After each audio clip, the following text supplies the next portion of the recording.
ரோகிணியோட promo பாத்தீங்கன்னா மீனாவோட business சூப்பரா போயிட்டு இருந்தது. முன்ன இருந்ததை விட இப்ப நல்லாவே அவங்க சம்பாதிக்க ஆரம்பிச்சிட்டாங்க. நம்ம விஜயாக்கோ கடுப்பா இருக்குச்ச, முன்னையாச்சும் ஒரே இடத்துல இருந்து வேலை செஞ்சுட்டு இருந்தா, இப்ப ஸ்கூட்டர் எடுத்துட்டு தெரு தெருவா போய் பூ வியாபாரம் பண்ணி இன்னும் நல்லா சம்பாதிக்க ஆரம்பிச்சிட்டா. இப்படி இவெல்லாம் நல்லா சம்பாதிக்க ஆரம்பிச்சா அப்புறம் நம்மள யாரு மதிப்பாங்க இந்த வீட்டுல?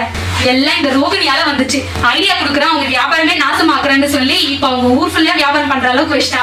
ஒரு வண்டி கடை இருக்கும் போது 500 மாலை ஆர்டர் வந்தது. இப்ப ஸ்கூட்டர் எடுத்துக்கிட்டு தெரு தெருவா போய் பூ வியாபாரம் பண்றா. இப்ப எவ்வளவு மாலை ஆர்டர் வரப்போதோ, விட்டா மலேசியா சிங்கப்பூர் கூட போய் வியாபாரம் பண்ணுவாங்க போல இருக்கு. உடனே விஜயா ஒண்ணு ஞாபகத்துக்கு வருது. மலேசியா என்னதான் எனக்கு ஒண்ணு ஞாபகத்துக்கு வருது. இந்த ரோகிணியோட அப்பா கதை என்ன ஆச்சு? ஏதோ கிணத்துல போட்ட கல்லு மாதிரி இன்னும் அப்படியே கிடக்குது. இன்னும் அவங்க அப்பா ஜெயில தான் இருக்கிறாரா வந்தாரான்னு புலம்பிட்டு இருக்காங்க.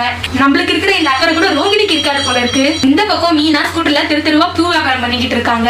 அப்ப யதார்த்தமா ஒரு ஆளை பாக்குறாங்க. நம்ம மீனா இவரை எங்கேயும் பார்த்த மாதிரி இருக்கேன்னு ரொம்ப யோசிக்கிறாங்க.